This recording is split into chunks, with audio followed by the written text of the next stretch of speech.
Hey guys, welcome to Green Bean Fiction. So in today's video we are gonna see, what if Deku got dark powers from Satan? Movie. This story is straight out of hell by Hexcss. Before starting, make sure to hit that like button, as your one like motivates me to bring more stories, and subscribe the channel if you are new so you won't miss our latest videos.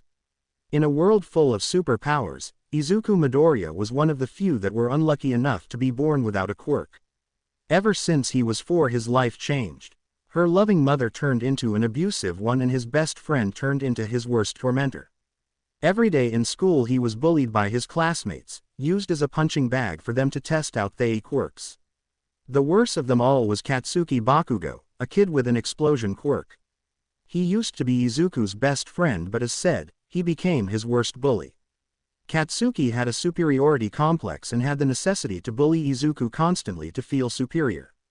There was no day in which Izuku wouldn't return home without a few burns and explosion marks, or bruised and kicked. Speaking of which, his home, if you could call it that.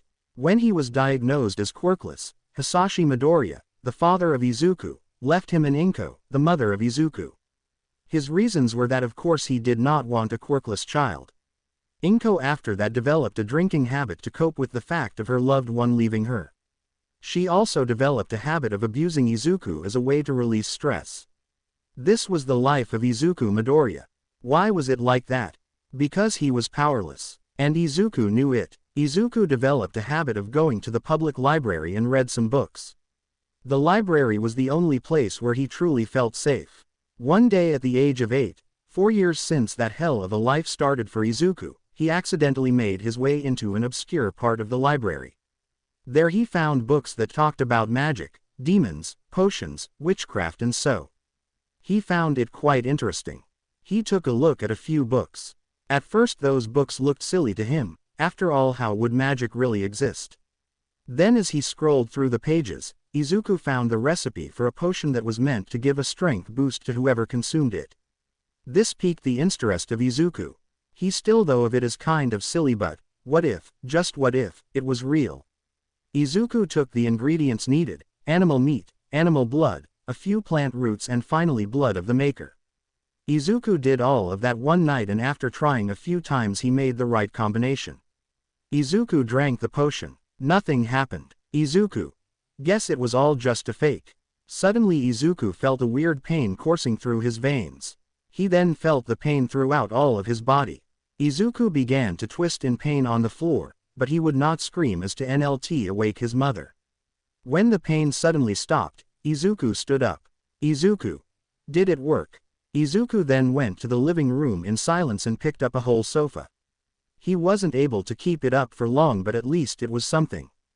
This was the beginning of something. Something dark. Ever since that day Izuku kept going to the library and read more books about witchcraft.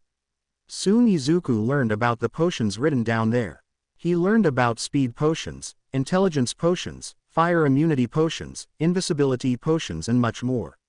Izuku then became intrigued and started to make his potions out of the basic ones. Izuku liked potions, but they weren't going to be enough to gain the power he so desired to change his life. At the age of 9 he learned about voodoo. He learned how to make voodoo rituals and used them to manipulate events in his life and the life of others, like the time he made his mother slip in the kitchen, or when he made Bakugo fall down the stairs of the school and he had to go to the hospital for a week, or when he had a quiz he wasn't ready for so he made his teacher crash into another car and it resulted in his death. The realm of possibilities were beginning to open for Izuku. Still Izuku wanted more. He had learned the possibilities he could unlock. The door was open and it would not close back. At age 10 Izuku learned about demons and the demon king himself, Lucifer or Satan. He learned that it was possible to communicate with them and ask for favors in exchange of payment. Izuku's first ritual was when he sacrificed his neighbor's cat, and in exchange he would get 10 on a test he hadn't studied for, and the next day, he got a 10.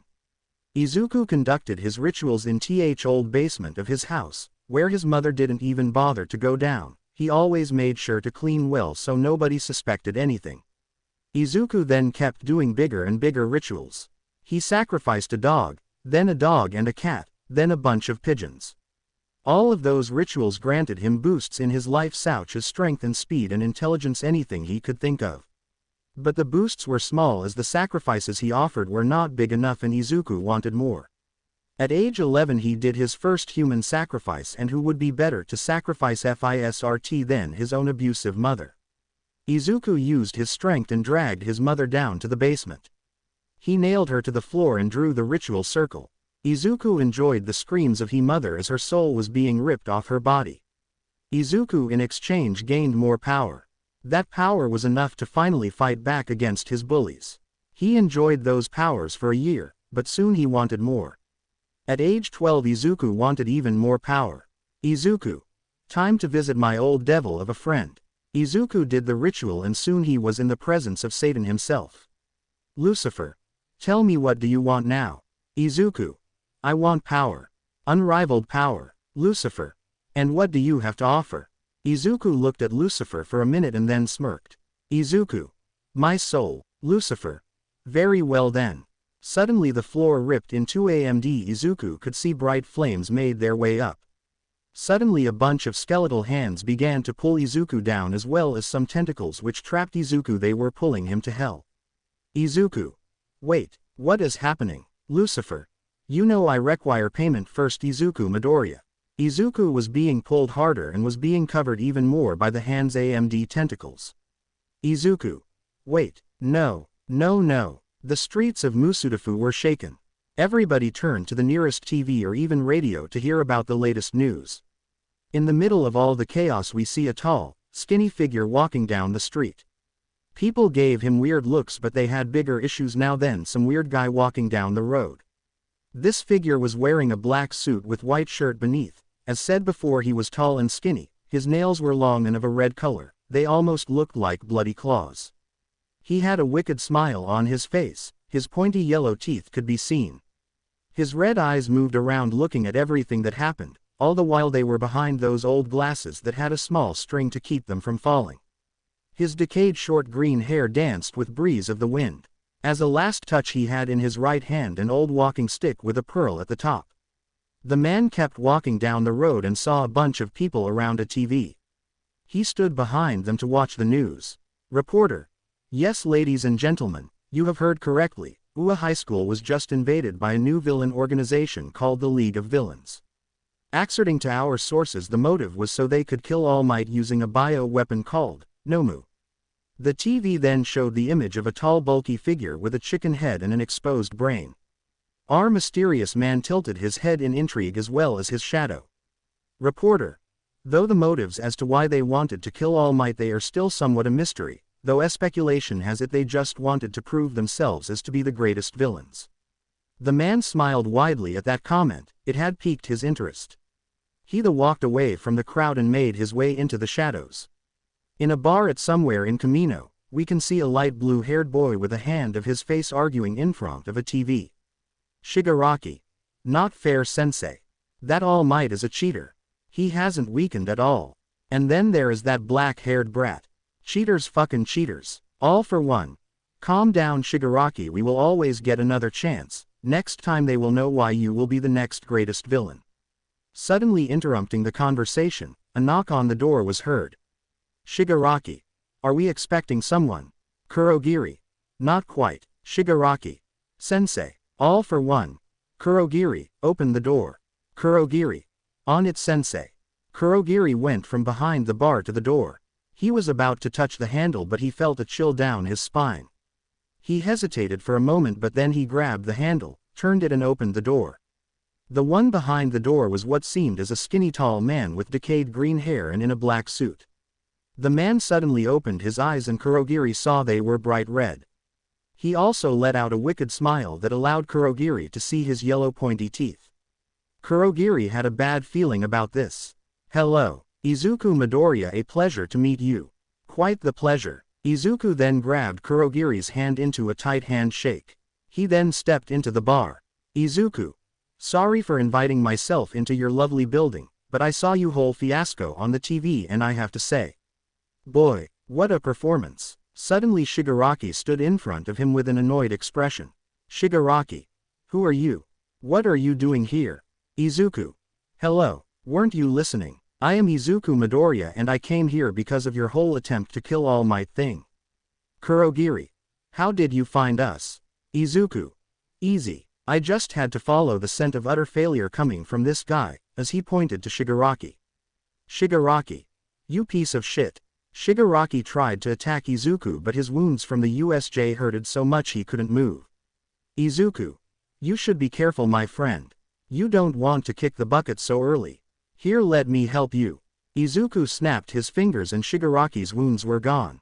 Shigaraki, though impressed, stood up, still annoyed. Shigaraki. Are you mocking us?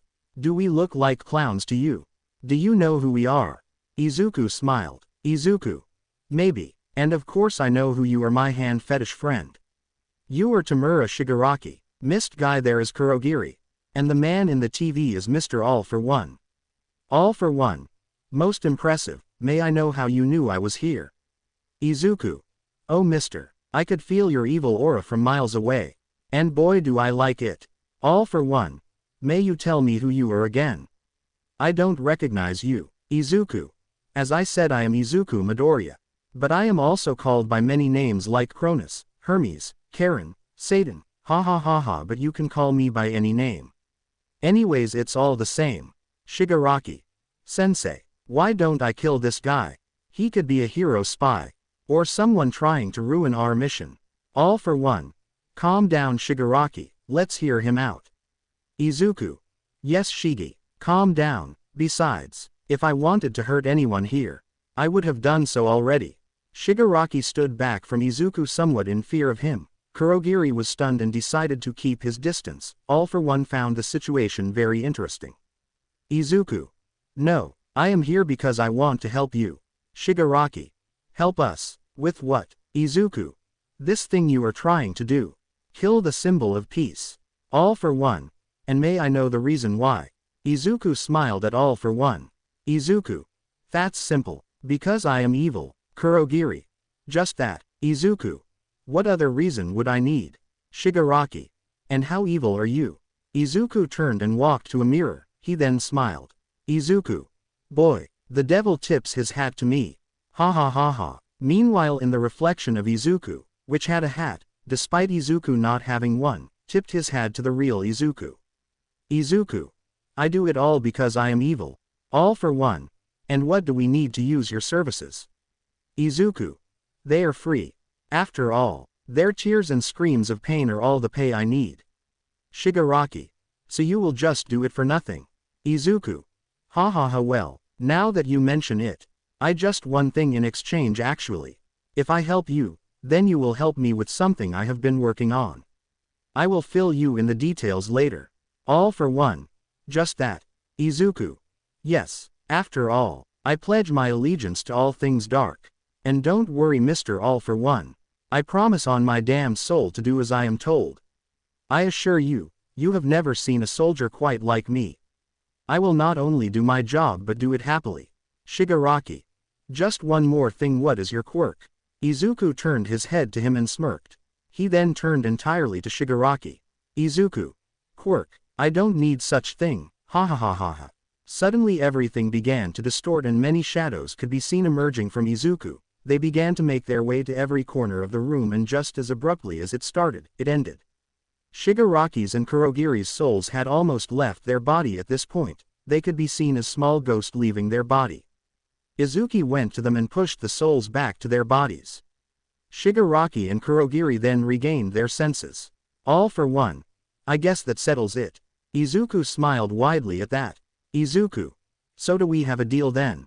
Izuku stretched out his hand to Shigaraki while green fire was covering it. Below them a satanic symbol formed as it glowed bright green as well. Meanwhile Izuku's eyes were also lighting up. Shigaraki stretched his hand and Izuku shook it. Shigaraki. Deal. Everything that was happening suddenly stopped. Izuku. Very well then. And now that we are partner here, let me give you a present. Izuku clapped his hands and suddenly a screaming severed head appeared in front of Shigaraki, who almost had a heart attack. Izuku then snapped his fingers and the head disappeared. Izuku. Oh, this is the start of something great. Ha ha ha ha ha ha ha ha ha. Izuku stood in the room watching everything around him. Izuku. This place could use a little redecoration. Don't you think? Shigaraki. No, please stop it, please. Izuku. Oh, you are no fun. All for one. Anyways, now you are under the command of Shigaraki as per our accord, so you must do as he says. Shigaraki, we could test him on a mission to see what use can we give him later.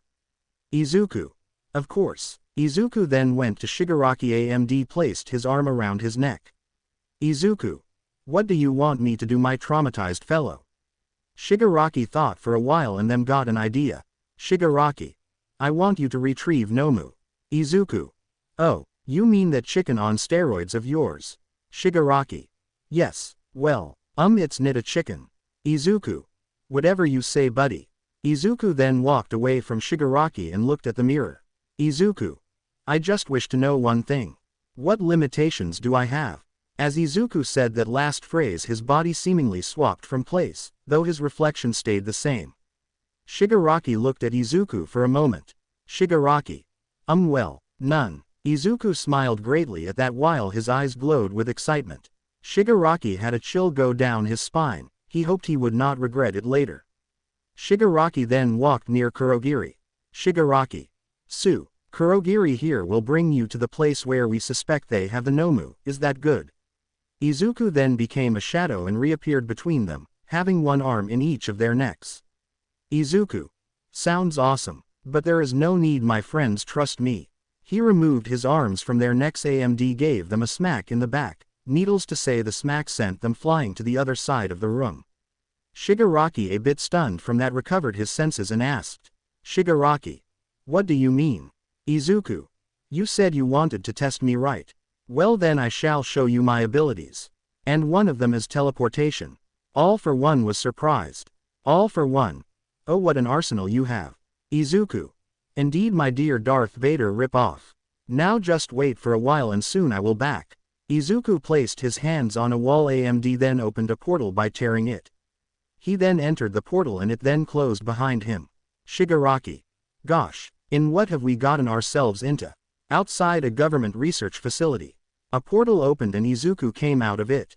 He looked around the building and saw the entrance only guarded by 2 policemen. He smiled and began to walk towards them while humming Charlie Puth. He walked towards the policemen slowly, his smile gave off his malice. The guards suddenly felt a chill down their spine and turned to where Izuku was coming from. They felt his evil aura make the atmosphere heavy, they began to sweat heavily. Mustering their force, both of them rose their guns and pointed them at Izuku. Guard 1. Who are you? Guard 2. Stop right there. Suddenly the guards felt as their throat closed and they began to gasp for air. They dropped their guns and grabbed their neck as they felt like it was being crushed from the inside. Izuku continued to walk, his signature smile never leaving his face. The guards were unable to do anything as Izuku walked past them. Izuku touched the metal door and it melted in a matter of seconds. He stepped into the building and at that moment both guards vomited a huge amount of blood and died. Their corpses remained in the open. Suddenly 2 red orbs popped out of their bodies and then they seemingly exploded, vanishing into the air. Izuku kept on walking, when he heard a bunch of steps. He stopped walking and stood in the middle of the hall. In front of him came more guards from a connected hall. Izuku. Well, it looks like the welcoming party has finally arrived. Commander. Fire. The guards fired at Izuku, who simply summoned an energy barrier that divided him and the guards. Izuku. Well, that was not very nice of you. Someone should teach you some manners. The barrier then started approaching the guards, who saw it coming closer and closer. They tried to run away, but the speed of the barrier went up and it smashed the guards into the back wall. The soldiers were smashed so hard and so fast that their bodies were now just some goo and pieces of bones mixed all over the place. Izuku approached the remains of the guards. He snapped his fingers and a hot dog appeared in his hand. He gave it a bite and tasted it. Izuku. Could use a little bit of sauce. Izuku used his finger and grabbed some of the goo substance that were once the guards and put it all over the hot dog. He then gave it a bit again. Izuku. Much better. He then turned to see another guard looking at him with a horrified expression, who was trying to contain his urge to puke. Izuku. You want some?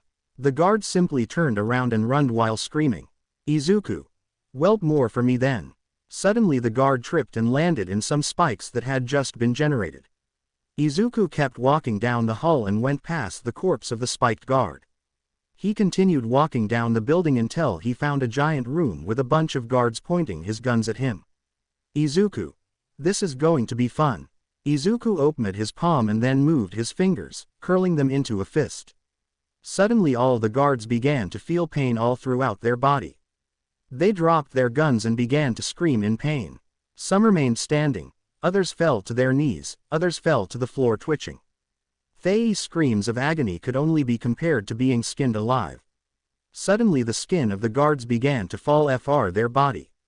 The guards could do nothing as their bodies were slowly being torn apart. Blood filled the entire room. Izuku then snapped his fingers and out of the ground many ants, spiders, centipedes and other bugs as well as flies approached the guards. Their exposed muscle tissue began to slowly be eaten by the animals who after a few minutes finally devoured the guards, leaving nothing but their bones. Izuku. Screams of pain. I really love classical music. Bang. Suddenly a bullet went off towards Izuku, but it stopped before even reaching him. Izuku then turned to a guard with a rifle who was pointing it at him, although he was visibly scared. Izuku. How rude. The bullet then went flying into the guard's foot, making it impossible for him to run away. In the blink of an eye he appeared in front of the guard and picked him up. Izuku. Come on, look into my eyes. I promise it won't hurt. For me. The guard's vein began to mark all over his body, and he began to feel a great deal of physical pain. The soldier screamed and screamed at the top of his lungs. His veins began to mark more and more, until suddenly, they exploded inside of him. Blood came out of every hole of the guard's body. Izuku stopped grabbing him and the body fell to the ground. Izuku then entered a room where the Nomu was being withheld. He approached him when suddenly a sonic wave reached him. Izuku took on the wave but wasn't even phased. He then turned to look to his attacker. Gang Orca. How? That attack could have stopped a blue whale's heart. Izuku. That's your mistake, my friend. I have no heart. Izuku sharpened his claws and slashed them at Gang Orca, and just like that his body was cut into tiny pieces. Izuku. I really could have some sushi. He snapped his fingers and a bag appeared. The pieces of Gang Orca's body then flew straight into the bag. He then turned to the Nomu. Izuku. Well, my amalgamated friend. Time to go. But first, Izuku snapped his fingers and suddenly the whole place was engulfed in flames. Izuku. Just like home. Izuku then snapped his fingers and the Nomu and him were gone. At the bar, Shigaraki was sitting on a couch and Kurogiri was behind the bar, when suddenly a flash of green appeared and Izuku and the Nomu were now in the middle of the room. Izuku. I am back. Shigaraki. So you really achieve it, huh? Well, you have proven your value. I guess you are not just a weird psycho. Izuku. Oh, I am weird, alright. But what is normal anyways? Kurogiri. Guess we can rely on him on the future. Shigaraki. Indeed. Izuku. Hey, before I forget. Anybody want some sushi? Somewhere. You think the Lord will be alright? Of course. Who do you think he is? Sure, but you know being bound to a physical body is limiting. He is still powerful, we just have to sit and trust him. I bet he has everything under his control. In Musafu, the news of the attack to the government research facility were making headlines. Reporter. Last night a mysterious man attacked the research facility where the bioweapon of the League of Villains was being stored. We don't know who this man was or who is he affiliated with, we just know he is incredibly powerful. In all TV's news like this appeared. The death of Gang Orca also appeared. Gang Orca was among the top 10 heroes, so his death came as a shock to everybody, since it meant the mysterious attacker had a power that could rival the top 10 heroes. In UA, we can see a group of students walking down to their classroom. Uraraka. Hey, have you seen the news? Tenya. You mean about the attack to where that creature was being held? Uraraka. Yes, Kirishima. Whoever the attacker was must have been really powerful, don't you think, Bakugo? Bakugo. Don't call me that shitty hair. And no, I can probably beat the crap out of that dude. If he is related to those scumbags in the league, I will kill him. Tenya. Bakugo, that is not heroic behavior. Bakugo. Shut up, Four Eyes. Uraraka. I wonder, what if that man would have attacked us in the USJ? Bakugo. I told you I would have killed him. Tenya. What do you think, Angela? Angela Haoito, 9th holder of One for All. Angela. Well, if the news are to be believed, then I could fear the worst. Kirishima. You really think so? Angela. Probably, but there is no need to think about the what-ifs. We are safe now and it's all that matters. Angela then gave them a big smile to them. All. So bright, so pure. 270. Meanwhile in the UA staff room. We can see all of the UA staff sitting in a table with Naomasa at the side and they were watching a TV. In TV they could see the security camera tapes. Naomasa then paused it as a more clear image of Izuku could be seen. Naomasa. So this is the attacker of the facilities, we have no records of who he might be and he has never been seen before. We suspect he is affiliated with the League for obvious reasons. All Might. What quirk does he have? Naomasa. We don't really know, but we suspect it to be a reality-altering quirk. Nezu. Sounds logic. Snipe. Someone with such a quirk in the side of the villains. Vlad. Indeed, it was already worrisome enough for them to have a warp quirk, now this. Midnight. You think you could erase their quirks? Eraserhead. If it is an emitter then yes I might be, although we are not sure what he could do to prevent that. Nezu. Very true, he could probably alter the nature of his quirk at will. All Might. We must bring him to justice. Present Mike. Yeah, Aizawa. For once, I agree with All Might. I volunteer myself to chase THTA scum down, I might have a greater chance with my quirk. All Might. Me too. Naomasa. Very well, let's finish the recordings, it may give you a greater idea of who you will be dealing with. Naomasa unpaused the recording but nothing happened, the image was still. Naomasa. What the hell? Naomasa paused it and unpaused it several times but nothing happened. Naomasa. Maybe it's stuck. Suddenly in the TV, the Izuku turned around to face directly at the camera. Naomasa. That was definitely not in the original. Suddenly a few texts appeared on the screen and then the image distorted. Naomasa stepped back and as the images stopped appearing one stuck. Aizawa. Naomasa, what is happening? Naomasa. I don't know. Suddenly the image disappeared, but as they thought it was over, hands emerged from the TV and out of the TV, Izuku came out. Izuku. Hell, bang, he dodged a bullet. Izuku. Low. Naomasa. Catch him. Naomasa and Snipe tried shooting him but bubbles came out of their guns. Aizawa used his quirk and prepared his weapon as well as Midnight prepared hers, but suddenly their weapons seemingly came to life and wrapped them both in them. Vlad King tried using his quirk to form a lance but instead of blood coming out from the cut he made on himself, a black goo came out and it began to engulf him. Hound Dog and Power Loader tried rushing him, but suddenly everything went dark and Hound Dog and Power Loader instead of hitting Izuku, they hit each other. Present Mike V tried using his quirk on him but instead of a scream coming out of his mouth, Present Mike began to play Charlie Puth. Then All Might attacked him with a smash but Izuku just caught the punch.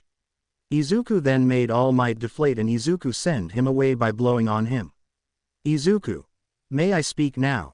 Nezu looked around the room at his comrades. Nezu. You may, but could you fix them please? Izuku.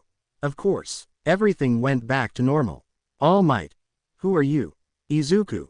Izuku Midoriya. Quite a pleasure to meet you, my totally not stereotyped American hero. Naomasa. Why did you come here? Izuku.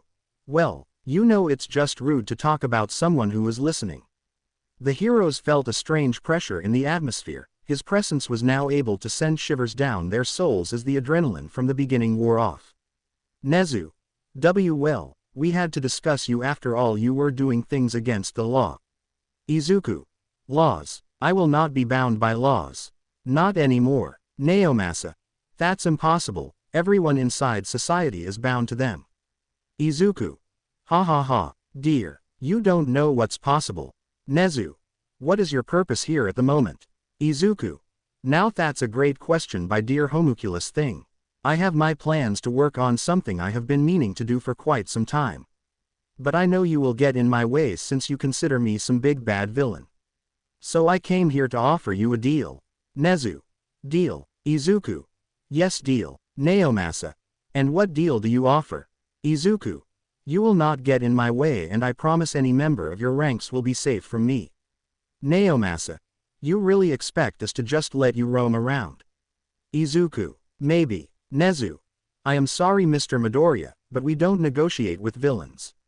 Izuku. But I am not a villain. I am something far worse than that. Nezu. What I said still stands. Izuku. Very well then, but I assure you you will regret it. At that moment the whole room began to distort and suddenly Izuku was gone, letting the heroes release the breath they had been holding in a collective sigh. Izuku suddenly appeared in the bar. Shigaraki. Where were you? Izuku. Doing business. Suddenly Izuku's eyes started to glow. Izuku. Looks like someone is calling me. Izuku then disappeared in a poof. In a house at the outskirts of Musafu. A 13-year-old kid with a lot of bruises and bandages was looking down on the circle he had made. A ritual symbol. Mizushi. This is my last hope. Suddenly the circle began to glow and out of it came a smiling Izuku. Izuku. Hello. Quite the pleasure to meet you. Mizushi. So you are him. Izuku. Indeed my boy. Yeez, you look like straight out of the garbage can. Here, let me help you. Izuku snapped his fingers and all of Mizushi's bruises were gone. Izuku. Much better. Now, may I ask why you called on me? Mizushi. Well, I came here because I want to ask for something. Izuku. And what is that something? Mizushi. I want power. Power to beat up everyone who wronged me to a bloody pulp. Izuku smiled after hearing that. Izuku. I like your resolved, kid. But you know you must offer something in exchange of equal value of what you are asking. Mizushi. Anything. Whatever you want. Set your price. I will pay it. Izuku smiled then more at that. Izuku. Very well then. I will give you your powers. In exchange you will help me with something I need without even thinking. Do we have a deal? Mizushi. Deal. Izuku extended his hand covered in green fire and Mizushi shook it.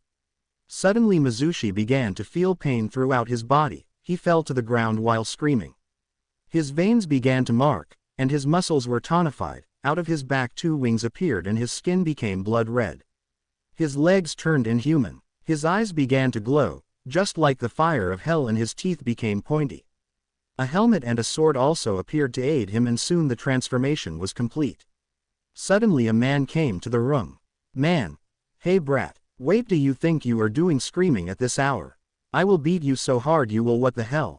The man was then petrified at the sight of his son. Izuku. Why don't you test your new abilities? Mizu.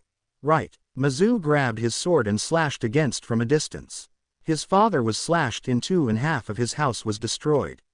Mizu. Yes. This is what I have always wanted. Suddenly Mizu's head began to hurt, and he felt like losing consciousness. Mizu. What is happening to me? Izuku. I require payment in advance, and after I told you, you would help me without even thinking. Mizu began to scream and then suddenly it stopped. Mizu then began to growl. Izuku. Good my dear Mizu. Now go and help me destroy Central Musafu, kill as many people as possible. Mizu let out a screech and then he went flying off to the central part of the city. Meanwhile Izuku just looked into the distance. Izuku. I told them they would regret it. I am truly far worse than a villain. It was calm in the city of Musafu. It was in the night. People were calmly walking down the streets.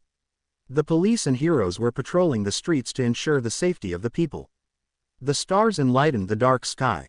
The wind blew throughout the city. What could possibly disrupt this peace? From the calm sky, a demonic screech was heard, interrupting the activities of the people. Right in the center of Musafu, a big red demon wielding a sword and with wings on its back landed in a car. Many cars crashed into one another as the creature surprised them. The traffic in the center of the city had collapsed. Suddenly the beast let out another screech that was strong enough to make the ears of the people closest to him bleed. He then extended his palm and carmesí ball of energy formed. He rose to the sky once again and then threw the energy back to the ground. Once the ball reached the ground it exhaled with great force. As the smoke of the explosion dissipated, it could be visible that the entire center of the city was in flames, while calcinated bodies laid all around the site. The beast descended back to earth. His landing caused a small earthquake. The creature contemplated the destruction he had caused for a moment and smiled widely, as if amused by all the chaos he has caused. Suddenly the beast heard a noise from above. He turned to the sky and saw a news helicopter. Reporter. Last minute's news. A villain has appeared in the center of the city and he appears to have destroyed it in a few seconds. We have reports saying the heroes are on their way to stop this monster.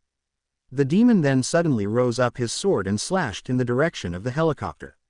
Wind pressure created from the slash was strong enough to destroy the helicopter completely. Suddenly a bunch of vines appeared and trapped the demon in it. Kamui. First response team. Death Arms and Mount Lady surrounded the demon while the hero Backdraft tried to put out the fire. Kamui. I can't believe you did all this. Death Arms. You will experience the hammer of justice villain.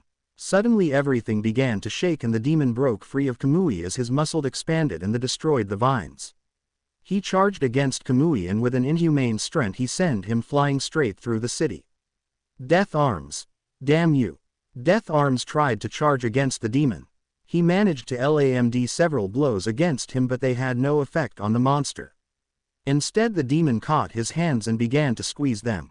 After a few cracks, Death Arms' hand had been completely broken, his bones turned to dust. The demon then let him go and punched him in the chest, creating a hole on it, letting his insides spill out. The demon was then stomped on by Mount Lady in her giant form. Mount Lady. I know killing someone is not hero-like behavior, but I had to make that monster pay. Suddenly Mount Lady felt her foot shake and it was then thrown off the ground with an incredible force. The demon then took out his sword and slashed in her direction. Mount Lady was then split in two by the slash. As both halves of Mount Lady fell to the ground, the demon was suddenly engulfed in flames. Endeavor. Take that you bastard. Suddenly out of the fire, the demon came charging at Endeavor with insatiable speeds. Endeavor blocked the punch directed at him with his arms, but it broke the bones in his arms. Endeavor. Damn it, can't move my arms, that freak is powerful. Suddenly behind the demon, Edgeshot appeared and kicked him. The demon turned around and tried to hit Edgeshot but he was able to dodge. He appeared behind the demon again and kicked him. This pattern repeated itself for a while until the demon got enraged. He created a small energy ball and sent it to the ground, causing an explosion. Edgeshot was sent flying back and he landed on the ground. The demon then charged at him aiming to punch him further into the ground, but he was suddenly kicked by Mirko. Mirko. I will be your opponent now, ugly. Mirko jumped at the demon with great speed and managed to land a few kicks. She jumped around the demon Gran Torino style for a while, landing kicks and punches. She managed to make the demon move a little with the strikes, but aside from that, they didn't seem to be causing great effect on him. Mirko. Damn it, this monster sure is resistant. Suddenly the demon charged at her with incredible speeds. He almost managed to kick her, but he was sent back by a punch. All Might. Do not fear. Everything will be all right. Why? Because I am here. The demon charged against All Might and punched him in the jaw, sending him back as soon as he finished talking. The demon then jumped and stomped All Might's abdomen, making him vomit blood. The demon then tried to kick his face, but All Might punched him back. All Might then pressed against the demon with several punches. This actually had an effect, as the demon screeched in pain. The demon then used his sword and tried to cause as many slashes as possible to attack All Might. All Might dodged, but the slashes continued and destroyed several buildings which had people in them, killing them. All Might. Damn you. All Might went to his limits and began to punch the demon. The demon responded with the same amount of brute strength as All Might.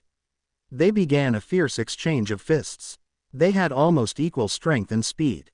The shockwaves from the punches were enough to send the surrounding heroes flying back. All Might was then able to launch a decisive blow on the demon, sending him back.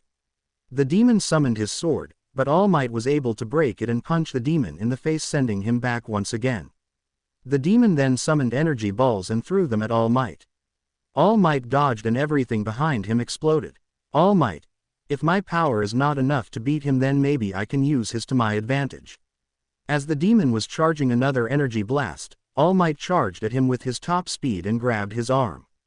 He then punched the demon in the abdomen with all his strength. The demon screamed in pain and then All Might directed his arm into his mouth and the energy blast was released. All Might was thrown back by the explosion. All Might then saw how the demon now had smoke coming out of his mouth because of the explosion. The demon then began to screech in pain as green lightning surrounded him. He then transformed back into his human self. The heroes were stunned. All Might. Kid. Back in the center of Musafu. In the original crater of the explosion. Izuku was standing in the middle. All the bodies of the dead had been piled up inside the crater. Izuku's eyes then began to glow and he extended his hands, engulfed in red fire. From out of the bodies of the dead, some red energy spheres came out. They then began float upwards and merged. They then transformed into a crickle the size of the crater and fell back to the ground. They seemingly merged with the ground. Izuku. Part 1 has been completed. Ha ha ha ha ha ha ha ha ha ha ha. The center of Musafu was destroyed by the demon. The heroes who participated in the battle were shaken that in reality it was a kid who was behind it all. As the medical team arrived they tried to save the small child, but in the end, the kid died of his wounds. The heroes then found a disturbing scene of all the bodies piled up in the center of Musafu. Some days later, after the police had investigated thoroughly the case and the heroes who fought on the battle were healed, the heroes had a meeting in UA once again to discuss the matter. At UA, Nezu. As you know, we are here to discuss the recent attack to the city. Endeavor. Get to the point, I have things to do. Mirko. Yeah, spill it out. What the hell was that all about? Edgeshot. As much as I dislike their attitude, I have to agree I am intrigued as well. We fought that battle thinking we were going against a new big villain, just to discover it was a child all along. All Might. I want to know as well. Aizawa. I think I speak in behalf of the staff, we also want answers. Nezu.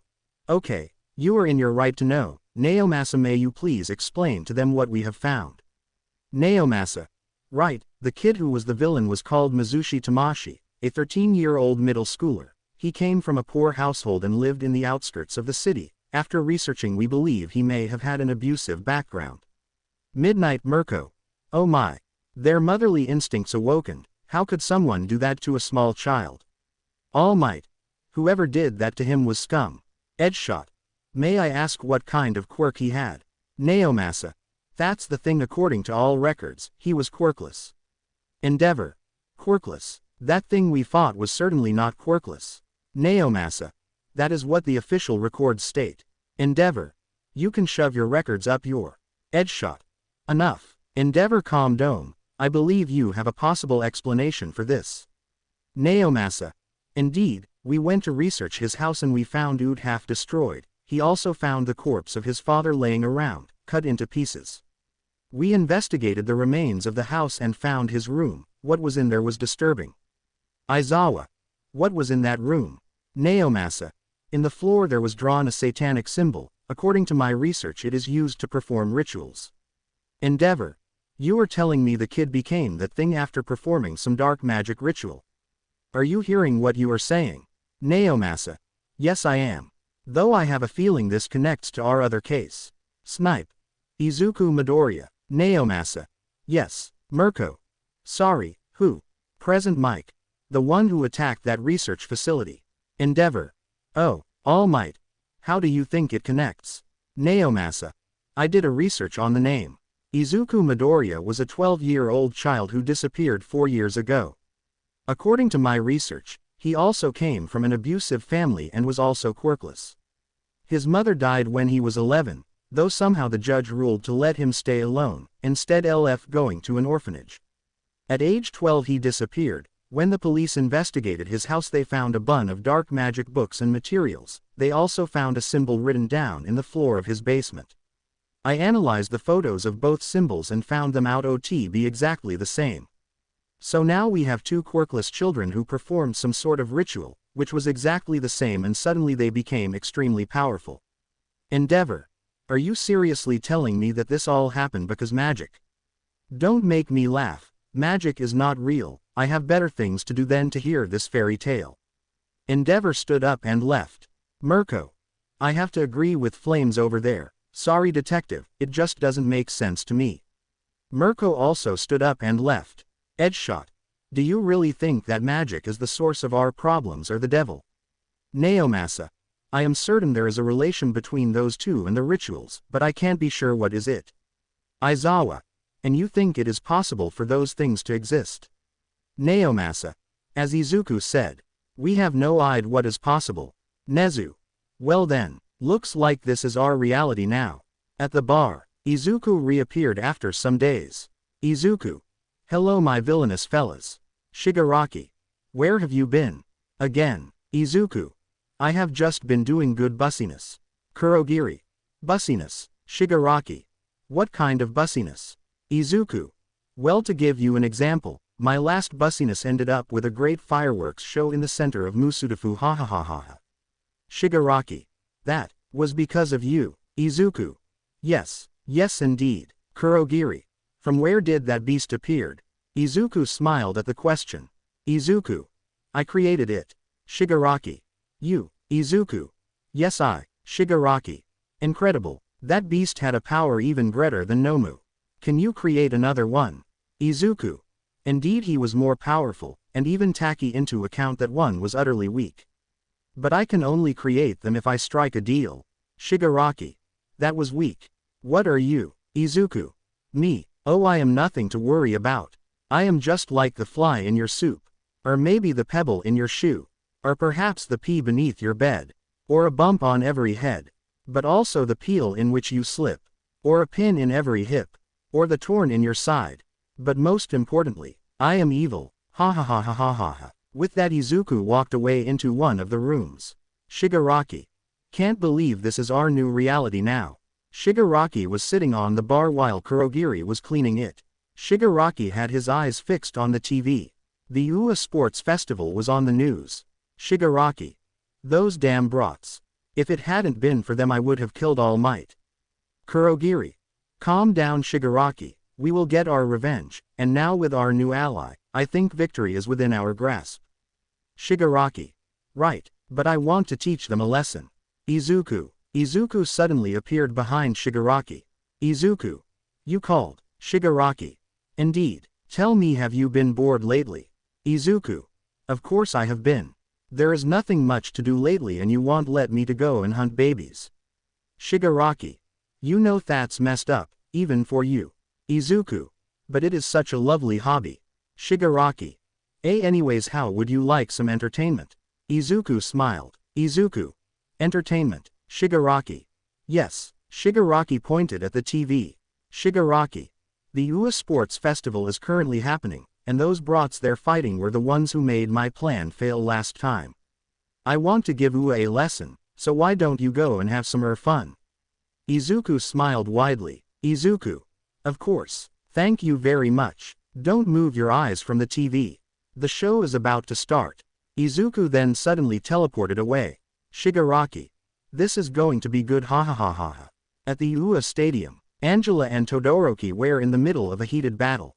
Literally. Todoroki had finally used his flames and Angela was using everything to fight back.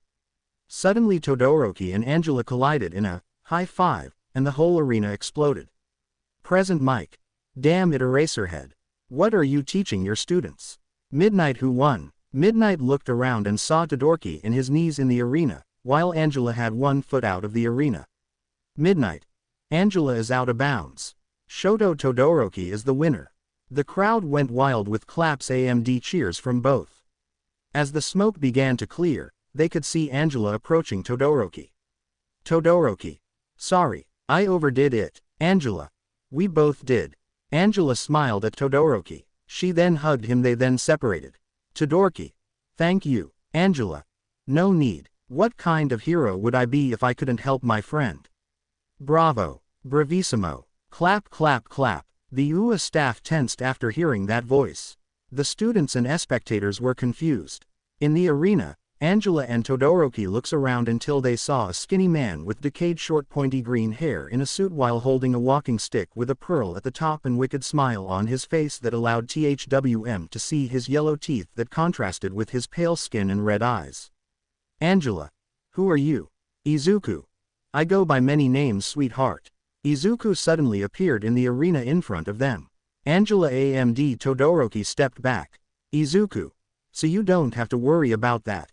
Angela. His presence wide is the only thing I feel is evil. Todoroki. This guy, his appearance isn't so intimidating, but I can feel he could probably kill us in an instant. All Might. Stop right there. Suddenly All Might landed in between the Studengs and Izuku. All Might. I don't know why you are here. But I will not let you hurt anyone. Izuku. My dear All Might. You must that if I truly wanted to hurt anyone here, I would have already done it. All Might. Then why are you here? All Might was doing the best to keep his cool, he knew what Izuku was capable of doing. Izuku. You see, I have been bored recently. So I decided to come here and challenge you. All Might. Challenge us. Izuku. Yes, I want to see you struggle against one of my peers. All Might. One of your peers. Like the one you let loose in Central. The crowd gasped. This guy was behind that. Izuku. Oh, so you realized. But yes. Or do you prefer having to fight me? I know you are still weakened, so if you fought me it would be no fun, but if you don't accept, then I will murder everyone in here. All Might knew it was true, he wouldn't stand a chance right now against Izuku. All Might. If I accept then you promise not to hurt anyone in here. Izuku. Yes. All Might. Fine then Midoriya, I accept. In the stairs watching everything stunned we can see Bakugo. Bakugo. Did All Might just called him? Midoriya. Back at the ring. Izuku. We have a deal then. Izuku extended his hand covered in green fire to All Might. All Might still reluctant, he shook Izuku's hand. When All Might stopped shaking his hand, Izuku stepped back and began to float into the air. He extended both of his arms to the side and his eyes began to glow. His hands were then covered in red fire. In the side of the arena below him a giant red circle of flames appeared. Izuku began to laugh. Izuku. Ha ha ha ha ha ha ha ha ha ha. The flames began to expand in the middle of the circle and they began to form a star. The sky darkened and had hints of red on it. Everyone was stunned by what was happening. A bunch of symbols began to appear around Izuku. Izuku brought his hands to the front and closed his palms. Izuku. Time to come out. In the symbol, suddenly the ground opened, suddenly a demonic screech was heard, a sudden flash of light blinded everyone. As everyone regained their sight, everyone was stunned by what was in the arena now. Izuku clapped his hands and a throne appeared. He seated on it to enjoy the show. Izuku. Now, let us begin. Woman. Ah. The public was scared, the civilians were trying to run away from the stadium as fast as possible.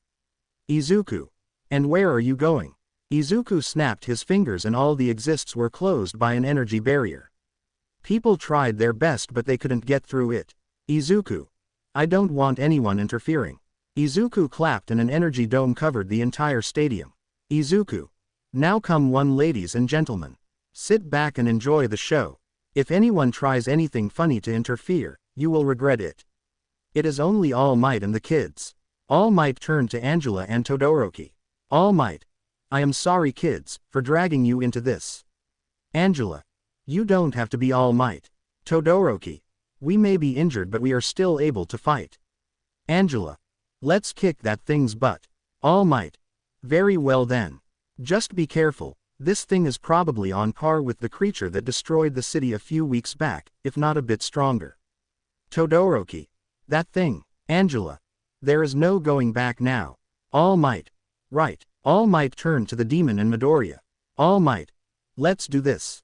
Midoriya. Izuku. Then let the show begin. Ha ha ha ha ha. The demon prepared a fighting stance. All Might. That thing was 4 arms on each side, so prepare. If it is like that other creature, then it has an erratic fighting style, so prepare for the unexpected. Todoroki. Angela. Right. The demon suddenly charged against the heroes. They managed to jump away, but they were still reached by some of the arms and had a few cuts on them. All Might now attacked from the right while Todoroki and Angela attacked from the left.